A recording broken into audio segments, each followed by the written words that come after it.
Ak cestuješ zahraničí autobusom, tak toto je pre teba.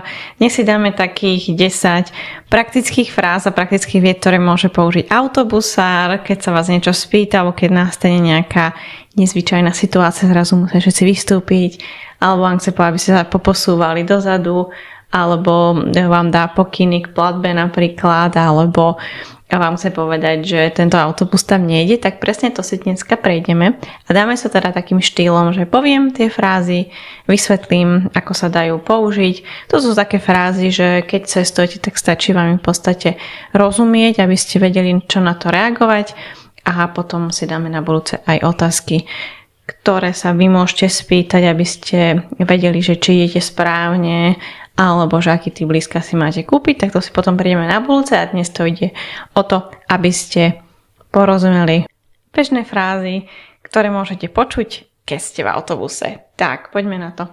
Ako prvé si môžeme dať single or return. Single or return, to je jednosmerný alebo spiatočný. To môže byť aj pri kúpe lístka, to môže byť kľudne aj vo vlaku, keď si pýtate, respektíve pri okienku, tak sa vás opýtajú po vypýtaní lístka single or return. Takže single to znamená jednosmerný, a return by bol aj spiatočný.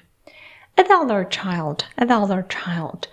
Keď kupujete, dajme tomu, že viac lístkov, tak sa vás môže šofér opýtať, že či to je pre dospelého alebo pre dieťa. Keď kúpite ešte jeden lístok navyše, tak sa vás opýta adult or child. Adult or child. Dospelý alebo dieťa. Môžete priložiť kartu, to môže buď máte tú cestovnú kartu, alebo keď to je kreditná karta, ktorú platíte lístok, tak vám šofér môže povedať you can tap your card, you can tap your card.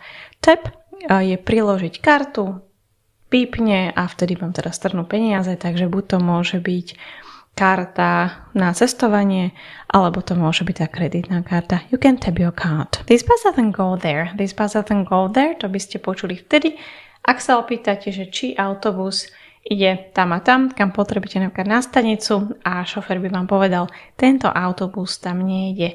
This bus doesn't go there. This bus doesn't go there. Otázka by mohla byť k tomu, ktorú by ste sa vy opýtali. Does this bus go to the train station? Does this bus go to the train station? Ide on tento autobus na železničnú, na vlakovú stanicu. Does this bus go to the train station? This bus doesn't go there. Tento autobus tam nejde. You need to press the button. You need to press the button. You need to press the button. Musíte stlačiť tlačítko. To môže byť napríklad pri vystupovaní, keď chcete otvoriť dvere a nejdu vám otvoriť dvere, tak by vám niekto, to kľudne môže byť nejaký iný cestujúci, že by vám dal pokyn, že musíte to stlačiť do tlačítko a tým sa otvoria dvere. You need to press the button. Ak chce šofér zobrať iba presnú sumu, čo sa tak niekedy tiež stáva, že ten šofér nechce vydať alebo nevydávajú, tak buď by tam bolo napísané, alebo môže povedať exact change only. Exact change only. To by bolo, že len tá presná suma, change sú ako vlastne aj vo význame, že drobné, takže exact change only, len tá presná suma. Move down please, move down please, move down please. To môžete použiť vtedy, keď sa tak naplňa autobus a ďalší ľudia nastupujú a sú tam veľké medzery, tak šofér by zakričal move down please. Takže posuňte sa dozadu, posuňte sa ďalej, prosím. Move down please. Everybody off please, everybody off please. Všetci prosím vystúpte. To môže byť, dajme tomu, že pokazil sa autobus, nastala nejaká situácia, že je potrebné vystúpiť, tak everybody off please, everybody off please. Toto je konečná, alebo toto je zase tak, keď končí už autobus. This is the last stop, this is the last stop. Tiež môže šofér povedať a naznačiť, aby všetci už vystúpili. This is the last stop. You'll need to change at the station. You'll need to change at the station. Budete musieť prestúpiť na stanici. To môžete využiť tedy, alebo to môžete počuť tedy, keď sa budete pýtať, že či tento autobus ide priamo, alebo že či budete musieť prestupovať a šofér vám povie, že kde musíte prestupovať. You'll need to change at the station. Tak, toto bolo 10 takých fráza vied, ktoré môžete počuť, ak cestujete autobusom, ak chcete porozumieť autobusárovi, a poďme si ich takto natrénovať. Dávam frázu tentokrát po anglicky a vy si ju buď preložíte do slovenčiny, alebo skúsite si kľudne odpovedať priamo na to, ako keby ste boli v tom autobuse, alebo si môžete spomenúť nejakú situáciu, čo ste zažili a skúsite ako keby na to priamo odpovedať. Ak sa chceš naučiť reagovať na takéto aj bežné situácie, ktoré nás veľakrát zahraničí zaskočia, tak si nezabudni stiahnuť aj môj e-book Strach z rozprávania, kde nájdeš tipy, ako si môžeš aj z pohodlia domova, aj dokonca sám trénovať rozprávanie a ako sa môžeš zbaviť toho strachu z rozprávania. Tak, poďme na to. Singular return. Singular return.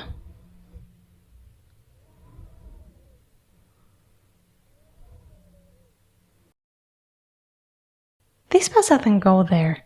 This bus doesn't go there.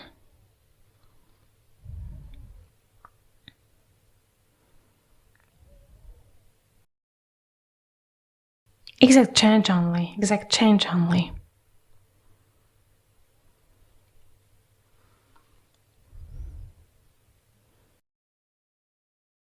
You can tap your card. You can tap your card.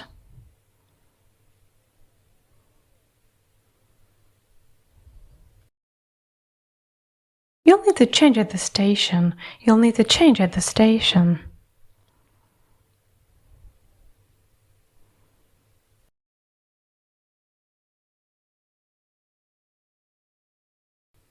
A dollar child. A dollar child.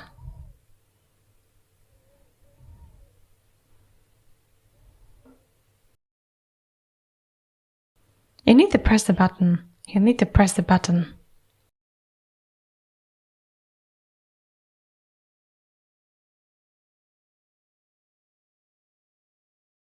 Move down, please. Move down, please.